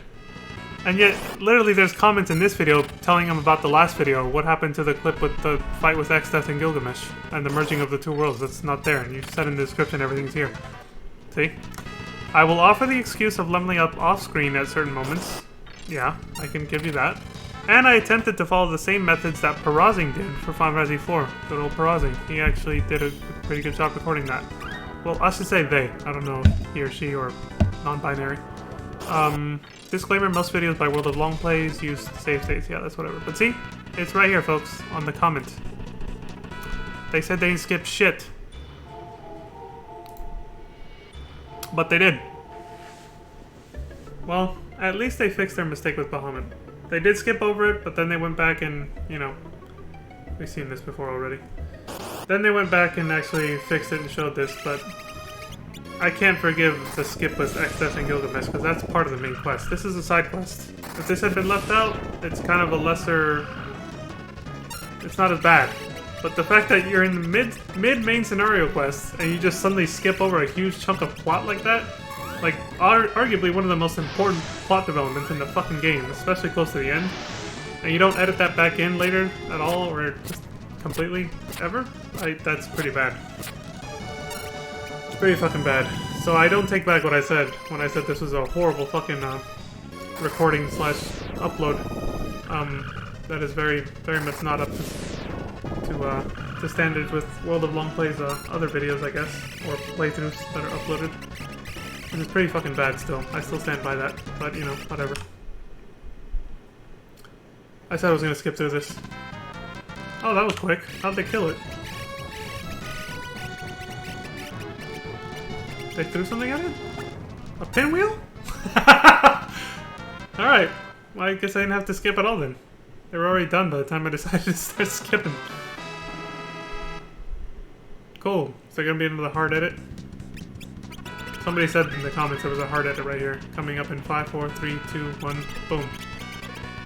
No? Okay. Oh, there it is.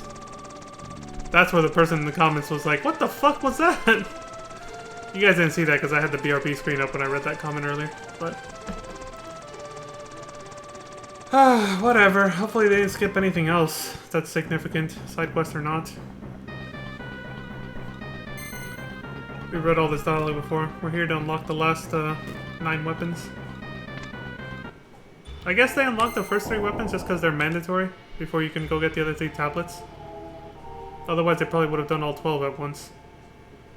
But you know, you probably had to get the first 3 to get the story moving, because only after they unlocked the first 3 legendary weapons did Exdeath send those minions after us that were there to try and stop us for the other 3 tablets. One of the 12 legendary sealed weapons. Rune Axe. Undo the seal? Sure. Well, we got the Marauder relic. Alright, what's next? This is probably going to get repetitive, so I'm going to speed through it. Masamune.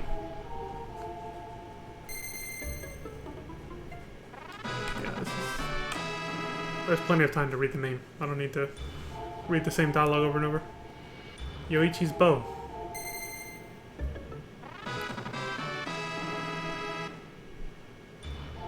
instead of Artemis's. Alright, take care of that one. Fire Butte? What is that? Is that for the hunter? The beast tamer or whatever? Oh wait, that's a different class. Save staff. Okay. For any caster classes, probably? Wizard Rod? No, I think they all pertain to a particular job class. Actually, no, there's gotta be some that double up for different, because there's more than 12 job classes. Pretty sure. Not that much more, but there is more than 12. I'm certain. Apollo's Harp for the Bard.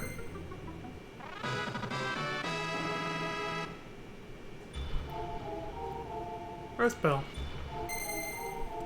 Why didn't... That's the one for the Tamer. The one that dresses up like a sheep to catch monsters or whatever. Why didn't Exdeath just send this whole place into the void if he wanted to avoid us, you know, unsealing all the weapons? What the hell is this player doing right now?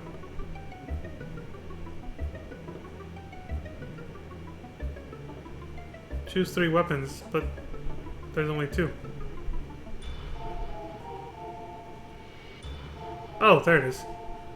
They skipped over the Holy Lance and totally forgot. They're like, what the fuck's going on? Yes. Not only is the editing jank, the gameplay is a little jank. The player was definitely not paying attention at certain times. They totally skipped over the Holy Lance and didn't realize it. Alright, the dialogue should be different here now because we've unlocked all the weapons, so the main story should now progress.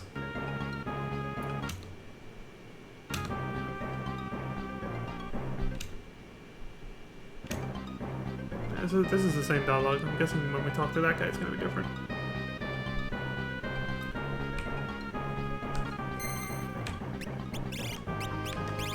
Let's see.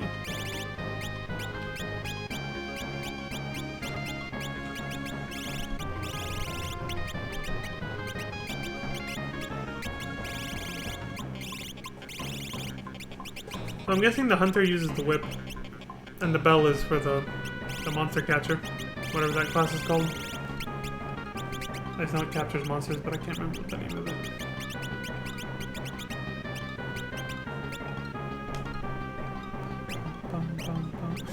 Excalibur.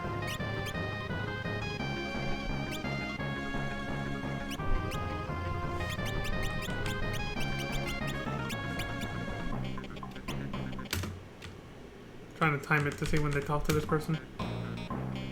Oh, you just walk out. Okay, I guess you don't have to talk to him. Well, something should happen now, right? Unless... Were we given instructions about where to take the 12 weapons to continue the story afterwards? Or is something gonna happen when we get on the ship? Another edit. Ugh, excuse me. Hopefully we don't fucking miss out on more important story shit from that edit.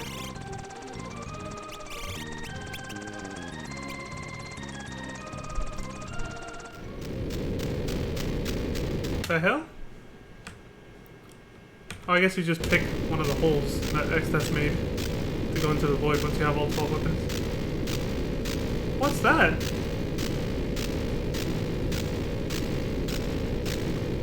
The entrance to the Cleft of Dimension. We're being sucked in. We're about to get bored. We're going in! I'm wondering if Exdeath did this, or if we just caused this by approaching one of those, you know, holes that Exdeath left behind. With the 12 weapons in hand. I doubt he would... Oh, here's my chance to see. 3, 4, 5, 6, 7, 8. Well, this is another 7. So yeah, that's already, 14, and then there's a shit ton right here, so...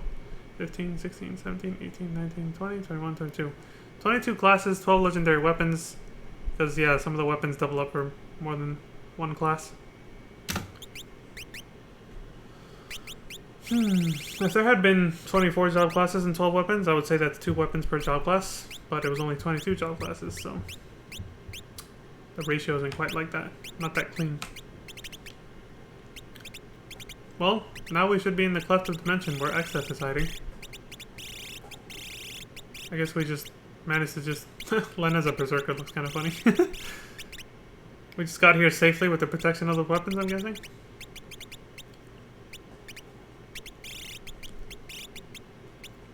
Also, I feel like there's probably no way back. Once you decide to do this, that's it.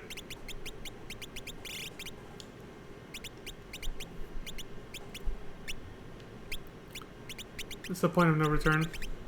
That's what I'm guessing. There could be a way back, though. We'll find out in a minute.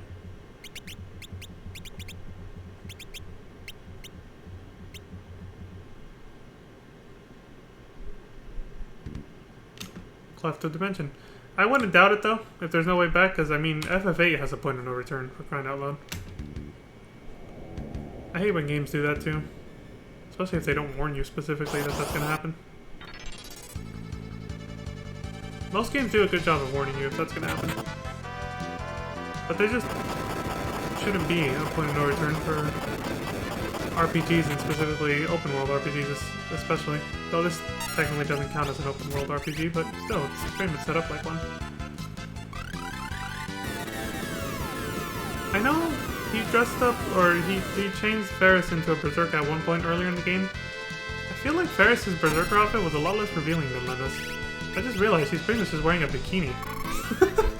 That's it! With the, and then the animal, you know, head as her hat. And she's got a tail.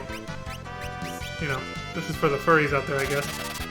But, which, you know, no offense, everybody's got their own thing. But yeah, I feel like Ferris's outfit was more covered up for Berserker. I know definitely Bart's too. But Lena's is just like, she's like wearing nothing.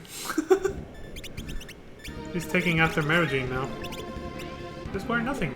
Forehead. Get more freedom of movement that way.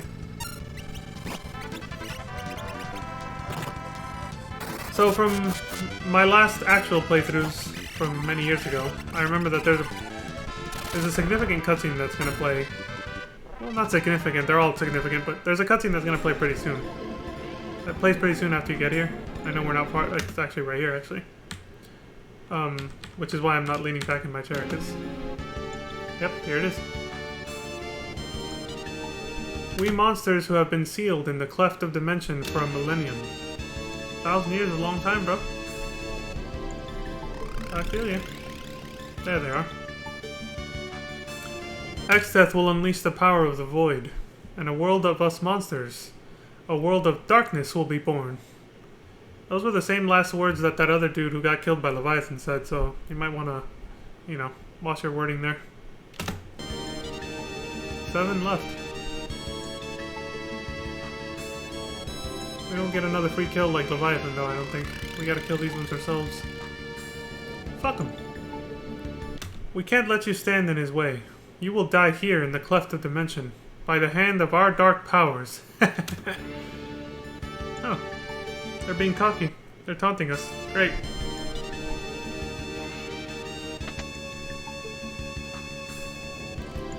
Oh, fuck you guys. Just take y'all out one by one. You hear that, you sweaty bastards? Bring it on, bitches. Wrong button. We switched videos, so. There we go. Now I can do this. Boom! Did I miss anything? No. I don't think so. Alright, now I can lean back. No more cutscenes for a while. This might be a dungeon crawl all the way to the end. Grenade and Doom Dealer. Interesting. Another one of those handstanding monsters. Jesus Christ! I guess Exploder is the name of their self-destruct attack. Yeah, I like how it's called Fire of Resurrection, because, yeah, if you're alive, it doesn't do anything, but for anybody who's dead, I think they get, revived when you do that. So there's the first time we see Phoenix as an Esper in the Final Fantasy game. Happened here first. Oh look, it's a Hydra. I haven't seen these in a while.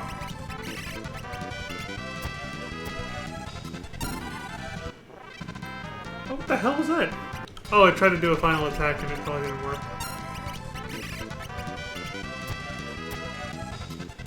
Level 4 quarter. Nobody was a multiple... nobody's level was a multiple of 4, so I guess it didn't work. Um,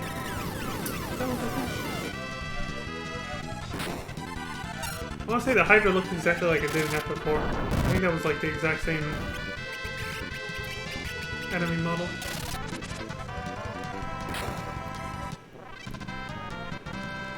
I do like how the bomb enemies look a lot more psychotic now. More not psychotic, but like demented, you know? They used to kind of just look evil and malicious, but now they look like they want to toy with you. Just more sinister in a way.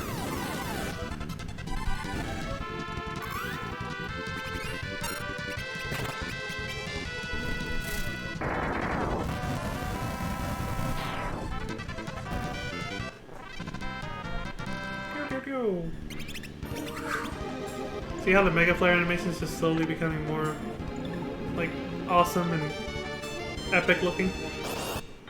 It started off as just a white flash, right? In FF3. And then in FF4 it was like some explosions, a little flashy. And now, it's still some explosions that are just flashy, but it's getting more detailed, it's starting to look more crisp. I guess that's one of the reasons why FF7 was such a big deal, because when they finally made the leap to full 3D animation, it just was finally able to really bring to life all these flashy effects. Like, it's basically when video games started becoming actually cinematic. It was like the PlayStation era, not just Final Fantasy VII. Most video games started becoming really cinematic at that point. That's why nowadays they're compared with movies all the time. In a certain way. Specifically, cutscenes, especially CGI cinematic cutscenes, in like the early PlayStation era, of course. That's when they started, right? They were short and sweet, but they were treasured. Whenever it happened, when there was a CGI cinematic, you were just like, holy shit, what the hell's about to happen? Like, this is, you know, this is a big deal, because you knew it was expensive and took a lot of work to animate something like that back then. Now, cutscenes, whether they're done with in-game engine footage, like it's done as part of, like, without going to a pre-rendered cutscene, to put it simply. Whether it's pre-rendered cutscenes or not, cutscenes are just kind of, they're just expected now. Just as much as you would expect there to be dialogue and whatever other else in a movie, right? So that's what I meant when I said that video games are not compared to movies.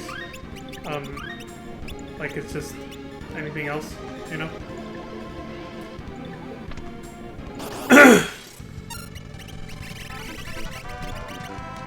But back in the early days of cinematics, the PlayStation 1 era, video games still weren't compared to movies because, like I'm saying, cinematics were rare because it took so much work to make them.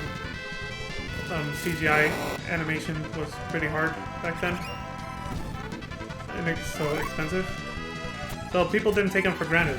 That's why whenever one happened, you were like, holy shit! That's what I was trying to get at.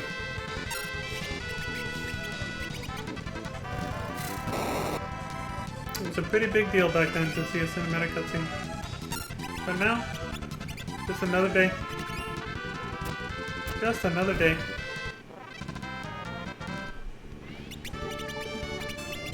And I guess the whole point of me saying all this stuff was to say that because of all that, because nowadays it's just expected for there to be lots of cutscenes and dialogue and all that stuff,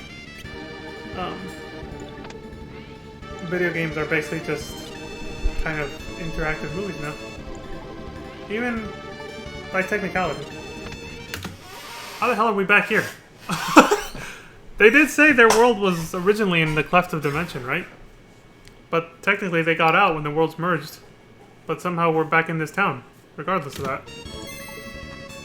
That's so weird. But pretty cool, because, yeah, we're back here.